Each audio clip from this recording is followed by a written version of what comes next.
Morning dear student. आइए class 11th की introduction class देखते हैं। सबसे पहले हम देखते हैं यहाँ पे व्हाट इज केमिस्ट्री। केमिस्ट्री क्या है? The scientific study of the structure of substances and what happens to them in different conditions और when mixed with each other. ये आपकी डेफिनेशन हो गई। इसमें ये बोल रहा है कि जो सब्सटेंस होते हैं उनके स्ट्रक्चर की जो स्टडी होती है उसे हम केमिस्ट्री बोलते हैं। या हम ये बोल सकते हैं जब दो या दो से अधिक कोई सब्सटेंस आपस में मिलकर एक न्यू प्रोडक्ट बनाते हैं तो जो वो न्यू प्रोडक्ट बना है उसके स्ट्रक्चर की स्टडी या न्यू प्रोडक्ट के बनने का जो प्रोसेस है उसे हम केमिस्ट्री बोलते हैं। जैसे कि आप देख सकते हो दूध का फटना ये भी एक केमिस्ट्री है, सिरका बनना ये भी एक केमिस्ट्री के अंतर्गत आता है। और यहाँ पे अगर हम इसका एग्जाम्पल देखें different structure of diamond and graphite, सबसे पहले हम सिंपल वे में कह सकते हैं कि केमिस्ट्री क्या होता है, एक चेंज होता है। क्या होता है? एक चेंज। चेंज दो प्रकार के होते हैं, एक आपका होता है फिजिकल चेंज और एक होता है आपका केमिकल चेंज। अगर कोई भी दो रिएक्टेंट X प्लस वाई मिलकर एक प्रोडक्ट Z बना रहे हैं और उस Z से अगेन ये रिएक्टेंट फिर से प्राप्त किए जा सकें तो इसे हम फिजिकल चेंज बोलेंगे। क्या बोलेंगे? Physical change. वहीं पे अगर कोई X प्लस वाई रिएक्टेंट आपस में मिलकर एक प्रोडक्ट Z बनाए तो इसे हम केमिकल चेंज बोलेंगे। ठीक है, क्योंकि ये Z से अगेन X और Y पुनः प्राप्त नहीं किए जा सकते तो इसलिए हम इसे केमिकल चेंज बोलेंगे। जैसे दूध का फटना एक केमिकल चेंज है, नॉट ए फिजिकल चेंज। उसी प्रकार से आयरन की रॉड का चादर में कन्वर्ट हो जाना और चादर से फिर से उसे पिघलाकर आयरन की रॉड में कन्वर्ट कर देना, ये एक फिजिकल चेंज हुआ। तो यहाँ पे आपने चेंज देखा।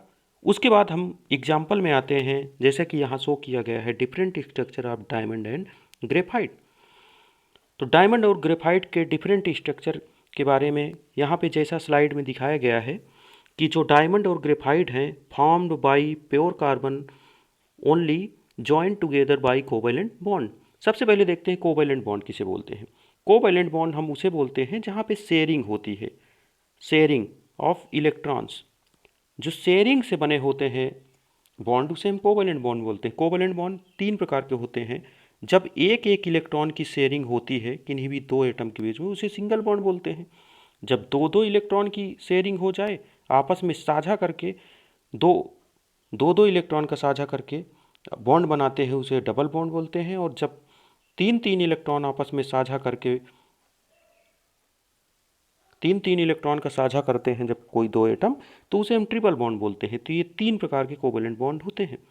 तो यहाँ पे जो डायमंड है, डायमंड में एक कार्बन जो होता है ये उसके अपर साइड में एक कार्बन जुड़ा होता है, एक ये उसके नीचे, एक ये उसके इन साइड में जुड़ा होता है और एक ये उसके आउटर साइड में जुड़ा होता है कार्बन। कितने कार्बन हुए? एक, दो और ये तीन, एक, चार। तो चार कार्बन आपस में जुड़े होते हैं तो चार बॉन्ड बन रहे हैं। तो चार बॉन्ड बनने से sp3 हाइब्रिडाइजेशन हो गया और शेप हो गया उसका टेट्राहाइड्रल। कैसा शेप हो गया? टेट्राहाइड्रल शेप हो गया। यहाँ पे जो दिखाया गया है ध्यान से देखिए, each carbon atom is joint to 4 other carbon atoms. ठीक है, और उसके बाद ये form a regular tetrahedral network structure. ठीक है, no free electrons. Free electrons zero कैसे हो गए? क्योंकि जो यहाँ पे कार्बन है उसका इलेक्ट्रॉनिक कॉन्फ़िगरेशन अगर हम करें उसका परमाणु क्रमांक होता है 6। उसका इलेक्ट्रॉनिक कॉन्फ़िगरेशन करें तो 2 4 होता है। एटॉमिक नंबर 6 होने का कारण उसके आउटर मोस्ट सेल में जो इलेक्ट्रॉन है 4, इसी को हम वैलेंस इलेक्ट्रॉन भी बोलते हैं। और ये चार इलेक्ट्रॉन हैं और चार अलग अलग कार्बन से ये एक एक इलेक्ट्रॉन की शेयरिंग करता है।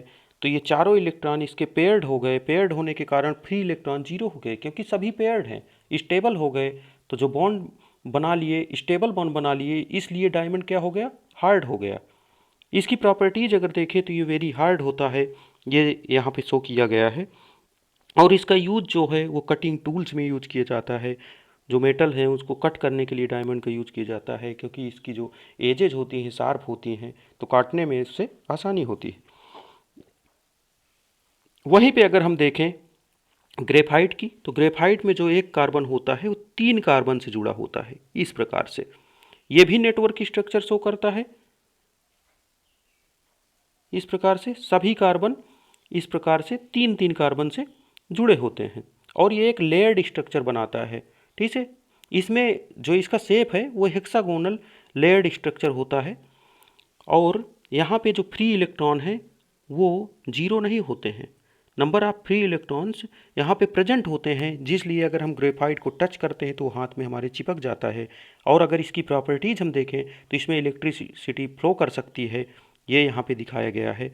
और इसका यूज जो है, इसको लुब्रिकेंट के रूप में यूज किया जा सकता है और इलेक्ट्रोलिसिस इसमें काफ़ी ज़्यादा अच्छी है, तो इसलिए इसको हम बैटरीज के जो इलेक्ट्रोड हैं वो इससे बनाए जाते हैं।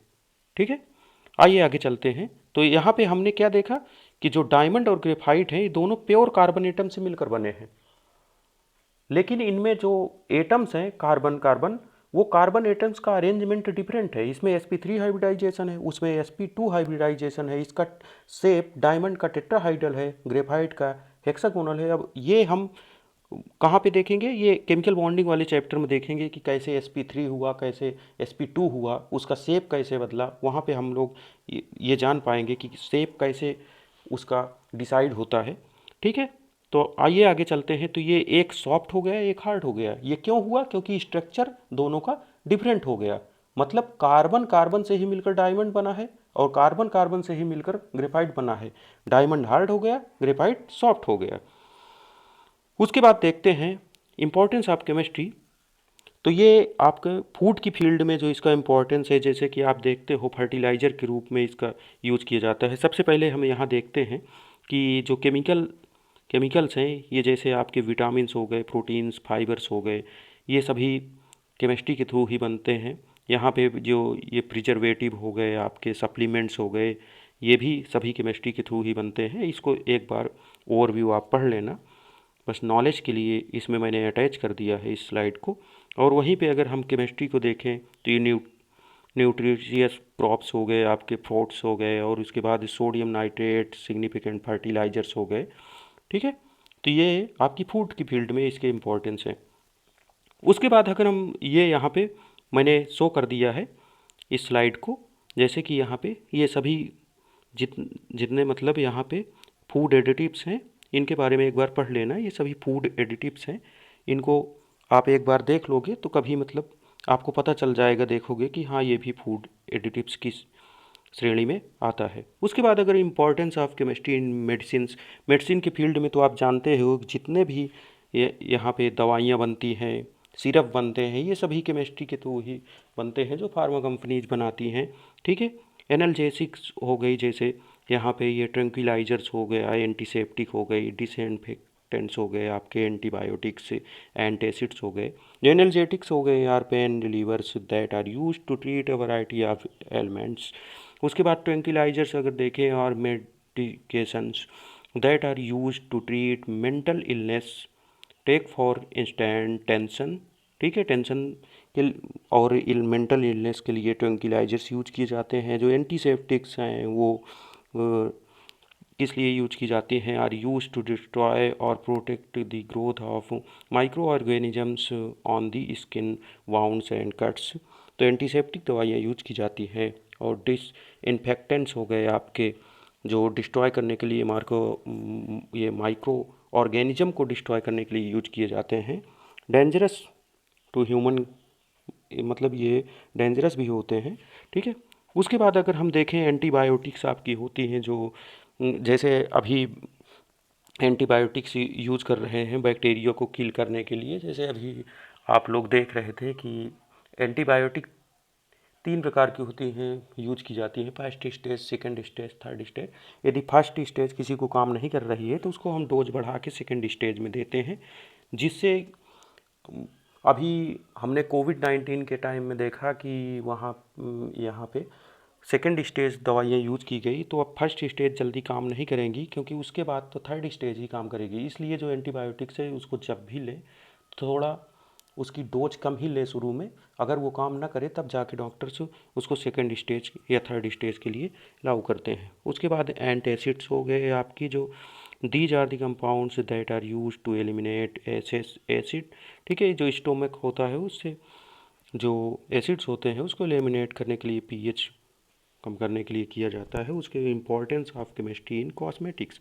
कॉस्मेटिक की फील्ड में in our daily lifes we use lotions. हम लोग लोशन यूज करते हैं, फ्रेगरेंसेस यूज करते हैं, टाल्कम पाउडर यूज करते हैं।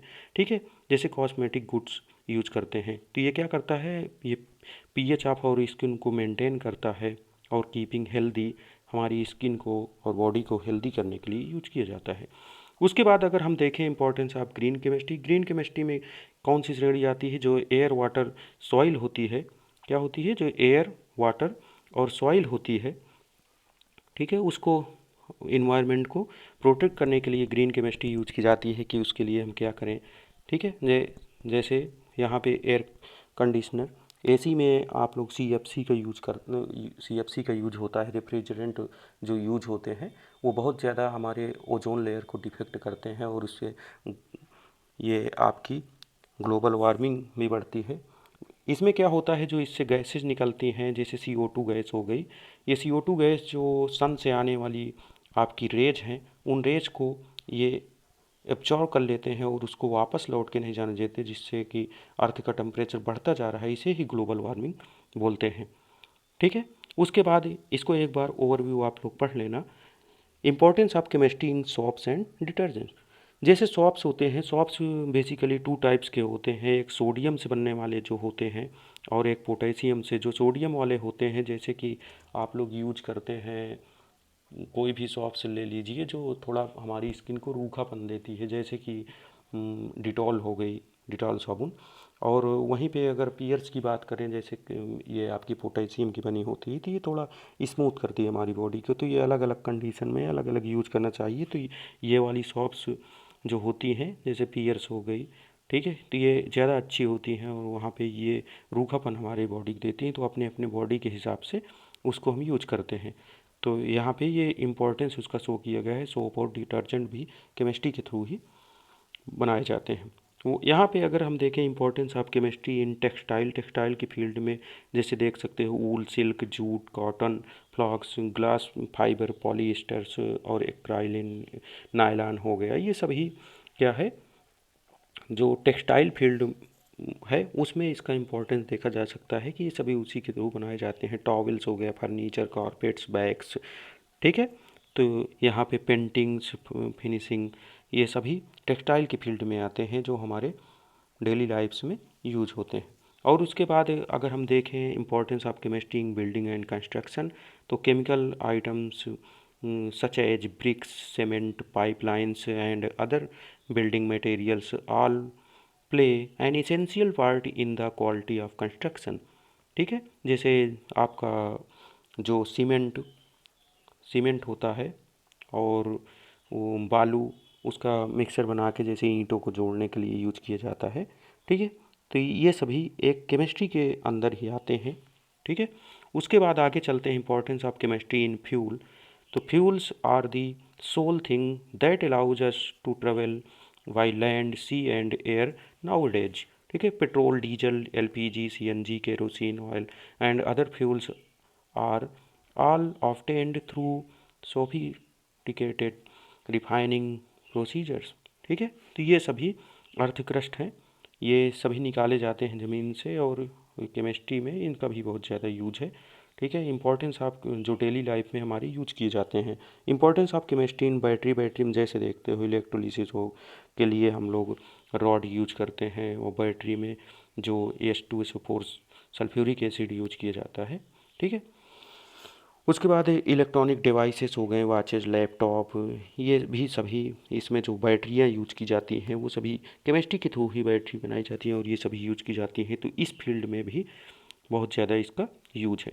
उसके बाद अगर हम importance of chemistry in wars, wars में जो TNT है, ट्राई नाइट्रोटोलुइन हो गया, RDX हो गए, ठीक है, gun powder, atom bomb, bullets, ये सभी केमिस्ट्री केमिकल से ही मिलकर बने होते हैं। तो ये बिना केमिस्ट्री के ये पॉसिबल नहीं हो सकता है, तो इसलिए ये इस फील्ड में भी इसका बहुत ज़्यादा इम्पोर्टेंस है। वहीं पे अगर हम देखें डेफिनीशन ऑफ केमिस्ट्री, तो इसमें chemistry is the science of molecules and their transformations, the branch of science that studies the preparation, properties, structure and reaction of material substances is called chemistry. हम इसके बारे में डिस्कस कर चुके हैं। Example में अगर discolouration of leaves, food digestion, common salt, ice floating on water, tears while chopping onions, जैसे प्याज काटते हैं तो आँखों से टीयर्स क्यों आते हैं, और सन स्क्रीन्स हो गए, मेडिसिन हो गए, हाइजीन हो गए, उसके बाद baking soda, food preservatives, emotions, coffee, ये सभी इसके केमिस्ट्री के एग्जाम्पल हो गए। ठीक है, जहाँ पे हमें चेंज दिखेगा वो केमिस्ट्री है। जो डिकलरेशन ऑफ लीव से ऐसा क्यों हो जाता है, क्योंकि जो क्लोरोफिल होता है यहाँ पे दिया गया है। जब ये क्लोरोफिल होता है, जब इसकी अमाउंट, जो आपका क्लोरोफिल होता है, ये यहाँ पे दिया गया है, जिसका अमाउंट अगर डिक्रीज कर जाएगा तो ये पेल येलो टाइप के होते जाएंगे। उसके बाद अगर फूड डाइजेशन की बात करें तो फूड डाइजेशन पेट के में हमारे HCl रिलीज होता है, पेट में HCl रिलीज होता है, तो उससे pH मेंटेन होता है बॉडी का, और वो हमारे खाना को पचने में हमारी सहायता करते हैं। तो फूड डाइजेशन में भी इसका यूज हो रहा है, देखिए। और ये कॉमन सॉल्ट जैसे NaCl होता है, ठीक है, इसमें NaCl जो आपका होता है NaCl, तो ये टूटता है Na plus Cl minus ions में टूटता है। तो इसमें दिया गया है for cooking any type of cuisine salt is an essential ingredient, we can barely think of a dish. बिना साल्ट के हम कोई चीज़ देख नहीं सकते। तो ये कॉमन सॉल्ट भी एक केमिस्ट्री का ही एग्जाम्पल है। आइस फ्लोटिंग ऑन वाटर, ठीक है, वाटर, इसके बारे में हम लोग क्लास 9th में डिस्कस किए हैं। इसको आगे हम डिस्कस करेंगे कि इसमें कौन सा लॉ लगता है कि जो आइस है वो फ्लोट करता है वाटर के ऊपर। ये इसलिए होता है क्योंकि जो आइस है उसकी डेंसिटी वाटर से कम होती है, तो इसलिए जो कम डेंसिटी होती है वो ज़्यादा डेंसिटी के ऊपर अपने आप ऊपर आ जाता है और तैरने लगता है। ठीक है, उसके बाद हम production of tears while chopping onions, ये क्यों होता है, तो ये most of us can relate of this chemistry in everyday life. ठीक है, इसमें आप देखते हो कि जो प्याज काटते हैं तो आँखों में टीयर्स क्यों आ जाते हैं। ठीक है, वो इरिटेशन क्रिएट करता है, क्योंकि जो इसमें प्रोपेनेथियोल सल्फर ऑक्साइड होता है प्याज में, ठीक है, और सल्फेनिक एसिड जो उसमें होता है वो कन्वर्ट हो जाता है ये प्रोपेनेथियोल सल्फर ऑक्साइड में, और वो इरिटेशन क्रिएट करता है जिससे हमारी आंखों में आंसू आ जाते हैं। उसके बाद सन स्क्रीन जो होती हैं, sunscreen is an important cosmetic which such a which saves us from the harmful UV rays। ठीक है, यहाँ पे इसको पढ़ लेना, ये एक बार ओवरव्यू है। ठीक है, उसके बाद मेडिसिन हो गई, मेडिसिन के बारे में हम लोग अभी डिस्कस कर चुके हैं। ठीक है, हाइजीन हो गई। मेडिसिन वाले फील्ड में एक लैब ऑन चिप होता है जो आजकल यूज किया जाता है नैनो टेक्नोलॉजी के थ्रू, जिसमें क्या होता है कि जो ट्यूब्स होती हैं उसके थ्रू अपने आप इंजेक्ट कर देता है। जैसे किसी को पेन हो रहा है तो उसको अगर ज़रूरत होगी तो अपने आप ही वो इंजेक्शन जो ज़रूरत होगी उसको इंजेक्ट कर देगा। दवाइयों के लिए भी यूज किया जाता है, वो डायरेक्ट अपने आप ही बॉडी के रिक्वायरमेंट के हिसाब से ट्रांसफ़र करता है। ये यहाँ पे हाइजीन हो गया। We are thought to wash our hands before eating food and now after कोविड-19। ठीक है, हाथ धुलना, तो ये सब हाइजीन होता है। जैसे हाइजीनिक भोजन करिए जैसे बोलते रहते हैं, तो मतलब उसकी सफाई को, उसमें हम क्या हैंड वॉश यूज करते हैं और उससे अच्छे से हम धुल सकते हैं। ठीक है, उसके बाद बेकिंग सोडा हो गया। बेकिंग सोडा यूज किया जाता है, फूड्स में यूज किया जाता है। उससे क्या होता है, बेकिंग सोडा है CO2 that makes the cake and any other food item rise. थोड़ा सा मतलब वो क्या करता है, फुला देता है। जैसा कि आप लोग भटूरा खाते हैं तो उसमें बेकिंग सोडा यूज किया जाता है। फूड प्रिजर्वेटिव्स हो गए आपके, तो फूड प्रिजर्वेटिव्स में आपकी वायरस, बैक्टीरिया, फंगी जो होते हैं, हेल्प इन रीस्ट्रेनिंग। ठीक है, रीस्ट्रेन करने के लिए वायरस, बैक्टीरिया और फंगी के लिए फूड प्रिजर्वेटिव यूज किए जाते हैं। Chemicals used as food preservatives और सोडियम बेंजोएट यूज किया जाता है इसके लिए। सोडियम बेंजोएट हो गया, सॉर्बिक एसिड हो गया, पोटेशियम सॉर्बेट हो गया। ठीक है, उसके बाद emotions. All our emotions all our emotions and feelings of love are reactions to chemicals in our body। ठीक है, जो ये इमोशंस हो गया, फीलिंग्स हो गई, लव की फीलिंग और रिएक्शन, ये सभी हमारी बॉडी में जो रिएक्शन होती है उसके थ्रू हमारे अंदर इमोशन और लव की फीलिंग क्रिएट होती हैं। ठीक है, क्योंकि जो हमारी बॉडी होती है वो हार्मोन एक्टिवेट कर देती है। कौन कौन से, जैसे ऑक्सीटोसिन हो गया, वैसोप्रेसिन हो गया और इंडोर्फिन्स हो गए। ये जब हार्मोन अपने आप एक्टिव हो जाते हैं तो उससे हमारे अंदर इमोशंस क्रिएट हो जाते हैं। ठीक है, उसके बाद अगर हम कॉफ़ी की बात करें तो coffee, we all have fueled ourselves with a cup of coffee at work, late night study sessions to keep ourselves awake. How can I cup coffee do all this? There is no magic behind it, but just simple chemistry we can cross every day. Coffee has a chemical called adenosine. Adenosine that shows the nerve cell activity when your mind signals sleep। ठीक है, तो ये nervous system को थोड़ा मतलब activate कर देता है, जगा देता है, जिससे नींद आनी बंद हो जाती है। यहाँ पे दिखाया गया है व्हाई इज कॉफ़ी बिटर। ठीक है, तो उसके बारे में ये यहाँ पे उसका स्ट्रक्चर दिया गया है। कैफीन कंटेंट होता है कॉफ़ी पे, ये कैफीन का स्ट्रक्चर यहाँ पे दिया गया है, ये वाला कैफीन का स्ट्रक्चर है। और उसके बाद देखें ब्रांचेज ऑफ केमिस्ट्री। केमिस्ट्री की ब्रांच, सबसे पहले इसमें केमिस्ट्री की ब्रांच में ऑर्गेनिक केमिस्ट्री आती है। कि ऑर्गेनिक केमिस्ट्री के अंतर्गत हम कार्बन और कार्बन से बनने वाले जो कंपाउंड होते हैं, कंपाउंड किसे बोलते हैं, जब कोई दो या दो से अधिक सब्सटेंस या मेटल, नॉन मेटल आपस में मिलकर एक प्रोडक्ट बनाते हैं तो उसे हम कंपाउंड बोलते हैं। जब वो एक निश्चित अनुपात में मिले होते हैं, जैसे H2O। ठीक है, तो इसमें जो इनका रेशियो है वो मेंटेन है कि एक भाग उसका ऑक्सीजन है, दो भाग हाइड्रोजन है। ये 2:1 रेशियो में मिलके H2O बना रहे हैं, तो ये एक कंपाउंड है। अगर कोई दो सब्सटेंस आपस में मिलकर एक निश्चित अनुपात ना हो और कोई भी प्रोडक्ट ऐसे बना दें तो उसे हम मिक्सचर बोलेंगे। तो ऑर्गेनिक केमिस्ट्री में हम कार्बन और कार्बन से बनने वाले जो कंपाउंड हैं उनकी केमिकल, फिजिकल प्रॉपर्टीज और उनकी reactions with other metal, non metal के साथ जो रिएक्शन होती हैं, एसिड बेस के साथ रिएक्शन जो होती हैं, अल्कोहल के साथ रिएक्शन, तो उनके बारे में डिस्कस करते हैं। तो इस फील्ड में हम कार्बन और कार्बन से बनने वाले कंपाउंड्स के बारे में स्टडी करते हैं।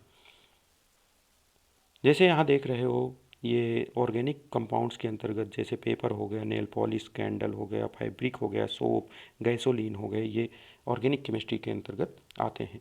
इनऑर्गेनिक केमिस्ट्री, कार्बन को छोड़कर जितने भी मेटल या नॉन मेटल हैं उनके बारे में और उनसे बनने वाले जो कंपाउंड्स हैं उनके बारे में जो स्टडी होती है उसे इनऑर्गेनिक केमिस्ट्री के अंतर्गत रखते हैं। ठीक है, और उनकी फिजिकल और केमिकल प्रॉपर्टीज़ भी इसमें डिस्कस की जाती हैं। फिजिकल केमिस्ट्री में आपकी जो केमिकल कंपाउंड्स हैं उसमें जो लॉ यूज किए गए हैं, कॉन्सेप्ट ऑफ फिजिक्स यूज किए गए हैं, motion, energy, force, time, statistical mechanism, और उसके बाद क्वांटम केमिस्ट्री, थर्मोडायनेमिक्स, ठीक है, कोऑर्डिनेशन केमिस्ट्री, ये सभी फिजिकल केमिस्ट्री में डिस्कस किए जाते हैं। ठीक है, temperature, volume, pressure, conductivity, plasticity, strength, surface tension in liquids, solubility, viscosity. ठीक है, विस्कोसिटी होती है जब दो लेयर्स के बीच में कोई फ्रिक्शन लगता है तो उसे हम विस्कोसिटी बोलते हैं। जैसे कोई पानी बह रहा है तो पानी जो बहता है तो उसमें अलग अलग लेयर होती हैं, उन लेयर्स के बीच में लगने वाले फ्रिक्शन को हम विस्कोसिटी बोलते हैं। Boiling point, melting point, colour, ये सभी जो प्रॉपर्टीज़ हैं इनके बारे में जो डिस्कस करते हैं वो फिजिकल केमिस्ट्री के अंतर्गत आता है। फिजिकल चेंज एग्जाम्पल जो दिए गए हैं, ब्रेकिंग ग्लास हो गया, मिक्सिंग कैंडीज हो गया, आपका श्रेडिंग पेपर हो गया, फोल्डिंग पेपर हो गया, मेल्टिंग आइस हो गया, ठीक है, चॉपिंग वुड, कटिंग हेयर, ठीक है, बालों को कट करना, boiling water, dry ice sublimation, breaking eggs, ठीक है, अंडे को तोड़ना, ये सभी फिजिकल चेंज हो गए। ठीक है, उसके बाद अगर हम देखें एनालिटिकल केमिस्ट्री, ठीक है, एनालिटिकल केमिस्ट्री में हम टू टाइप्स के एनालिसिस करते हैं, क्वालिटेटिव एंड क्वांटिटेटिव। ठीक है, ये हो गया क्वालिटेटिव एंड क्वांटिटेटिव। क्वालिटेटिव में हम देखते हैं it involves processes that are carried out to identify chemical substances in a given sample. ठीक है, आइडेंटिफाई करने के लिए यूज किया जाता है क्वालिटेटिव एनालिसिस। और quantitative analysis it involves finding out the concentration और amount of the substances in the given sample. ये एसिड बेस्ड जो न्यूट्रलाइजेशन रिएक्शन होती है उसमें देखते हैं कि उसकी कंसंट्रेशन, उसका अमाउंट सब्सटेंस का हम कैसे निकालते हैं, ये एनालिटिकल केमिस्ट्री के अंतर्गत आता है। उसके बाद बायोकेमिस्ट्री हो गई, जो biochemistry studies the biological structure, composition and micro structure जो होते हैं chemical reactions at the cellular and molecular level, ये इसमें डिस्कस करते हैं। उसके बाद इन्वायरमेंटल केमिस्ट्री होती है। इन्वायरमेंटल केमिस्ट्री में it is a study of biochemical processes that occur in a natural environment. Environmental chemistry is a mixture of various subjects such as biology, math, toxicology to find out the ways for sustainable development. ठीक है, environmental chemistry is an essential branch of chemistry because it deals with environmental functions. Industrial chemistry is important to manufacture new products. New product or raw materials are dissolved, heated, filtering and various other techniques to form a new product. Example of industrial chemistry are petrochemicals, ethylene, propylene, benzene, styrene और ceramics products, silica frets. उसके बाद polymer chemistry में जैसे कि आप देखते हो thermoplastic हो गया, थर्मोसेट्स हो गया, इलास्टोमर्स हो गए, सिंथेटिक फाइबर्स हो गए। न्यूक्लियर केमिस्ट्री में आपके जो न्यूक्लियर प्रोसेसेस हो गए जैसे TNT, RDX, ये सभी न्यूक्लियर केमिस्ट्री के अंतर्गत आते हैं। और जियो केमिस्ट्री में क्या होता है, geochemistry is an in depth study of earth system and environment sciences. ठीक है, geochemistry is important to understand the mineral weathering agents and other environmental aspects. Earth is composed to various chemicals and geochemistry is the study of all those chemical processes। यहाँ पे कुछ important question दिए गए हैं। Do makeup products contain chemicals? Yes, सभी लोग जानते हैं इसमें होते हैं, जैसे ग्लीसरीन होती है, पोटेशियम एसिटाइल होती है, सल्फेट होता है, ठीक है, ये बेंजाइल अल्कोहल होता है। Why do we use chemicals in food? अभी हमने जैसे देखा है कि chemicals are used for preserving food products, preservatives के रूप में यूज किए जाते हैं, जैसे प्रोहिबिट्स, बैक्टीरिया, वायरसेस, फंगस, इनसे बचाने के लिए किए जाते हैं। और उसके बाद what is the name of the chemical present in salt? Salt में भाई NaCl अभी हमने डिस्कस किया है। What is the name of chemical present in sunscreen? TiO2 अभी पीछे स्लाइड में आपने देखा है। और what chemical is used in cosmetic products that soften the skin? ठीक है, कॉस्मेटिक प्रोडक्ट्स में सभी लोगों को पता है ग्लीसरीन यूज करते हैं, जिंक ऑक्साइड, ये सॉफ्ट करता है हमारी स्किन को, is used in cosmetic products that help soften the skin. ठीक है। तो ये हमने ओवरव्यू देखा, जैसा कि हमने यहाँ पे सबसे पहले केमिस्ट्री की डेफिनीशन देखी, केमिस्ट्री किसे बोलते हैं। उसमें उसके बाद हमने देखे चेंज दो टाइप के होते हैं, फिजिकल और केमिकल चेंज। उसके बाद हमने देखा कि स्ट्रक्चर चेंज हो जाने के कारण प्रॉपर्टीज कैसे चेंज हो जाती हैं। ठीक है। जैसे डायमंड और ग्रेफाइट का देखें कि डायमंड हार्ड हो गया था, ग्रेफाइट सॉफ्ट हो गया। उसके बाद हम इम्पोर्टेंट देखें कि मेडिकल की फील्ड में, ठीक है, न्यूक्लियर फील्ड में आपकी, और ये अलग अलग फील्ड्स जितनी हैं उसमें कैसे इसका इम्पोर्टेंस है केमिस्ट्री का। उसके बाद हमने देखा इसके केमिस्ट्री के कुछ एग्जाम्पल देखे।